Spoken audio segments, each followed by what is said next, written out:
नमस्ते। आज हम लोग पढ़ेंगे प्लांक का वितरण नियम, प्लांक्स डिस्ट्रीब्यूशन लॉ। ये नियम हमारा ब्लैक बॉडी रेडिएशंस में जो एनर्जी डिस्ट्रीब्यूशन होता है उसे समझाने के लिए आता है। दैट मीन्स कृष्णिका विकिरण में जो ऊर्जा वितरण होता है उसे समझाने के लिए यह नियम काम आता है। देखिए, हम लोगों ने कृष्णिका विकिरण पहले भी पढ़ा हुआ है। हम लोगों ने क्लासिकल स्टैटिस्टिक्स में ये पढ़ा था। ब्लैक्समैन बोल्ट्जमान सांख्यिकी जो थी उसमें हम लोगों ने ये नियम पढ़ा था, ये ऊर्जा वितरण पढ़ा था। उसमें हम लोगों के दो नियम आए थे। एक था रैलेगे एंड जीन का नियम, एक था वेन का नियम। तो देखिए, ये दोनों में से एक भी नियम ऐसा नहीं था जो कि पूर्ण आवृत्ति के लिए ऊर्जा वितरण को समझा सके। दैट मीन्स एक नियम तो हमारा निम्न आवृत्ति में ऊर्जा वितरण समझा पा रहा था और एक नियम हमारा उच्च आवृत्ति में ऊर्जा वितरण समझा पा रहा था, लेकिन एक भी ऐसा नियम नहीं था जो पूर्ण आवृत्ति में ऊर्जा वितरण समझा पा रहा था। ये हमारा क्लासिकल स्टैटिस्टिक्स का एक फेलियर भी था। इसीलिए हम लोग इसको समझाने के लिए क्वांटम स्टैटिस्टिक्स यूज़ करते हैं। क्वांटम स्टैटिस्टिक्स में हम लोग प्लांक के डिस्ट्रीब्यूशन नियम के थ्रू हम लोग ये समझाएंगे। तो देखिए, हम लोग सबसे पहले एक ब्लैक बॉडी कंसिडर करते हैं। ये बॉडी हमारी परफेक्ट रिफ्लेक्टर है, पूर्णतः परावर्ती है, जैसा कि एक ब्लैक बॉडी को होना चाहिए। इसके अंदर जो मैटर है हमारा, वो हम लोग ऐसे बोल सकते हैं, उसकी सरफेस परफेक्टली ब्लैक है। तो देखिए, ये एक तरीके से पूर्णतः ब्लैक बॉडी की तरह कार्य कर रहा है। हम लोग प्लांक के अनुसार बोल सकते हैं कि जब भी एक विद्युत चुंबकीय तरंगे जो हमारी होती है, इलेक्ट्रोमैग्नेटिक रेडिएशंस, वो द्रव्य से अन्योन्य क्रिया करती है, दैट मीन्स मैटर के साथ इंटरेक्ट करती है, तो वो कण के रूप में व्यवहार करती है। दैट मीन्स उनको हम लोग एज अ पार्टिकल कंसिडर कर सकते हैं। तो देखिए, जब सिलेंडर के अंदर विकिरण ऊर्जा जो हमारी होती है, उसे भी हम लोग इसलिए गैस की भांति माने जा सकती है। तो इसके अंदर जो पार्टिकल्स होते हैं हमारे, उनको हम लोग फोटॉन्स बोलेंगे, राइट। एंड लाइट के जो पार्टिकल्स होते हैं उन्हें हम लोग फोटॉन्स बोलते हैं, वैसे ऊर्जा के पार्टिकल्स उन्हें भी हम लोग फोटॉन्स बोलेंगे। ये फोटॉन्स की संख्या हमारी जो है वो परिवर्तित हो सकती है, क्योंकि देखिए, ये जो बिंदु द्रव्य है हमारा, जो स्पेक ऑफ मैटर है, वो हम फोटॉन्स को एमिट भी कर सकता है और एब्जॉर्ब भी कर सकता है, राइट। दैट मीन्स फोटॉन्स जो है हमारे, उनको उत्सर्जित भी कर सकता है और अवशोषित भी कर सकता है। इस वजह से जो डेल्टा एन है हमारा, वो नॉट इक्वल टू ज़ीरो होगा, लेकिन डेल्टा यू हमारा क्या होता है, आंतरिक ऊर्जा में परिवर्तन, वो हमारा इक्वल टू ज़ीरो होगा। तो देखिए, इसलिए हमारे पास क्या हो जाएगा, अल्फ़ा इक्वल टू ज़ीरो हो जाएगा। बोल्स आइंस्टीन का जो बंटन का फलन है, उसके अंदर अल्फ़ा की वैल्यू हमारे पास ज़ीरो के इक्वल हो जाएगी। इससे हमारे पास ए की वैल्यू जो होती है हमारी, वो 1 के इक्वल हो जाएगी। इससे हमारे पास बोस आइंस्टीन का जो बंटन फलन है, बोस आइंस्टीन का डिस्ट्रीब्यूशन फंक्शन में हमारा आ जाएगा NI/GI equals to 1 upon exponential of epsilon upon KT minus 1, जहाँ पे E हमारा है h न्यू के इक्वल और P हमारा क्या होता है, मोमेंटम संवेग, वो होगा h न्यू अपॉन C के equal, that means E upon C के इक्वल। तो देखिए,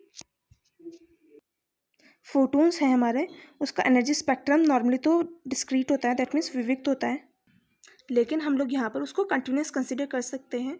क्यों? इसका रीज़न ये है कि जो हमारा वेसल है, उसका आकार हमारा वेवलेंथ की तुलना में बहुत बड़ा है। दैट मीन्स हम लोगों ने ये जो सिलेंडर लिया था, उसकी जो आकार है हमारा, वो वेवलेंथ से बहुत ज़्यादा बड़ा है। इसलिए हम लोग जो फोटॉन्स हैं, उसके एनर्जी स्पेक्ट्रम को हम लोग कंटिन्यूस कंसिडर कर सकते हैं, डिस्क्रीट होने के बावजूद भी। इसलिए हम लोग क्या करेंगे, GI को हम लोग DE लिख देंगे और NI जो हमारा होता है उसको DN लिख देंगे। इससे हमारे पास बोस आइंस्टीन का जो बंटन फलन था, वो हमारा हो जाएगा DN equals to GE/DE upon exponential E upon KT minus 1। तो देखिए, क्योंकि E हमारा h न्यू के इक्वल होता है, इस वजह से हम लोग लिख सकते हैं G nu D nu equals to ये जो DN होगा वो इक्वल होगा G nu D nu upon exponential h nu upon KT minus 1 के इक्वल, जहाँ पे G न्यू D न्यू क्या होगा हमारा, D न्यू परास के अंदर जो दोलनों की विधाएं है उसकी संख्या होगी, राइट। तो हम लोग क्या करेंगे, इसके लिए अब DN निकालने के लिए हम लोगों को G न्यू D न्यू चाहिए, तो हम लोग G न्यू D न्यू निकालने का ट्राई करेंगे। तो देखिए, हमारे फोटॉन्स जो है, वो पात्र का जो आयतन है V, उसमें कहीं भी हो सकता है, उसका एनर्जी का पोजीशन से कोई भी रिलेशन नहीं है, राइट। इसलिए फोटोन का जो पात्र का आयतन V में कहीं भी मिल सकता है। लेकिन यदि फोटोन की एनर्जी E है और मोमेंटम P है, तो उसकी ऊर्जा E+DE के लिए संवेग क्या होगा हमारा, मोमेंटम P से P+TP के बीच में होगा। तो देखिए, यदि स्पेरिकल सिमेट्री से हम लोग पी प्लस डी पी के बीच में जो नंबर ऑफ फोटॉन्स है उसको निकालने के लिए हम क्या कर सकते हैं,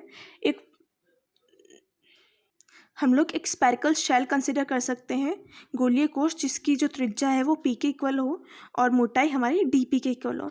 इससे हमारे पास प्रावस्था समष्टि में कोष्टिका का आयतन क्या आएगा हमारे पास, v into 4πp² upon into D P के इक्वल। इससे हमारे पास जी पी डी पी हमारा हो जाएगा v into 4πp² D P upon h³ into 2 के इक्वल। देखिए h³ क्या हमारा क्या होता है, प्लैंक के अकॉर्डिंग h³ वो आयतन अल्पांश होता है, राइट। ये क्लासिकल स्टैटिस्टिक्स के बिल्कुल स्टार्टिंग पॉइंट्स में से एक था। और देखिए यहाँ पर हम लोगों ने इसको 2 से मल्टीप्लाई किया है जी पी डी पी को। मतलब जी पी डी पी में इधर की साइड जो भी वैल्यू आई थी हमारी उसको 2 से मल्टीप्लाई किया है।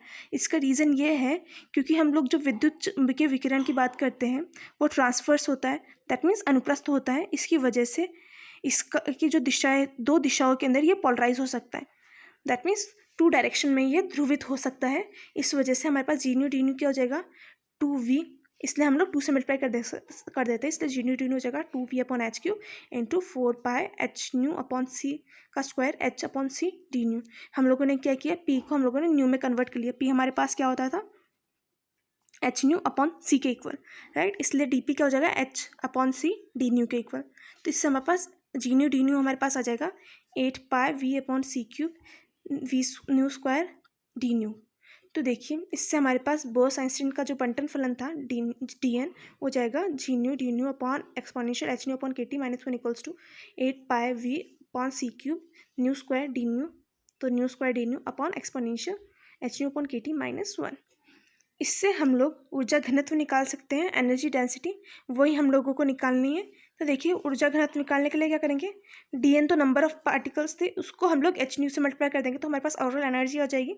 अब ऊर्जा टोटल अपॉन हम लोगों को वॉल्यूम से डिवाइड कर देंगे, इससे हमारे पास एनर्जी डेंसिटी आ जाएगी ऊर्जा घनत्व, तो D N into H nu upon V हम लोग कर देंगे। इससे जो फंक्शन आएगा उसको हम लोग बोल सकते हैं यू न्यू डी न्यू के इक्वल, वो इक्वल हो जाएगा 8πh new cube upon c³ 1 upon exponential H nu upon K T minus 1 D new. ये हमारा प्लैंक का एनर्जी डिस्ट्रीब्यूशन लॉ है, प्लैंक का ऊर्जा वितरण नियम न्यू की टर्म्स में, दैट मीन्स आवृत्ति के टर्म्स में है। अब हम लोगों को यदि तरंग दैर्घ्य के टर्म्स में निकालना हो तो तरंग दैर्घ्य हमारी लैम्डा क्या होती है, लैम्डा के टर्म्स में निकालना होगा तो हम लोग न्यू को क्या कर देंगे, nu equals to C upon lambda लिख देंगे। इससे हमारे पास जो प्लैंक का एनर्जी डिस्ट्रीब्यूशन लॉ होगा वो आ जाएगा U lambda D lambda equals to minus U nu D nu equals to 8πhc upon lambda raise to power 5 1 upon exponential H C upon lambda K T minus 1 D nu के equal. ये भी हमारा Planck का energy distribution law है, ये है हमारा lambda की टर्म्स के अंदर तरंग दैर्घ्य के टर्म्स में। तो हम लोग ये वाला जो प्लैंक का डिस्ट्रीब्यूशन नियम है हमारा उसको वो हमारा पूरी रेंज जो न्यू की है उसके अंदर वैलिड होगा। आप लोग इसको अलग अलग टर्म्स में निकाल सकते हैं, दैट मीन्स यहाँ पर न्यू निम्न और न्यू उच्च करके देख सकते हैं हमारे पास।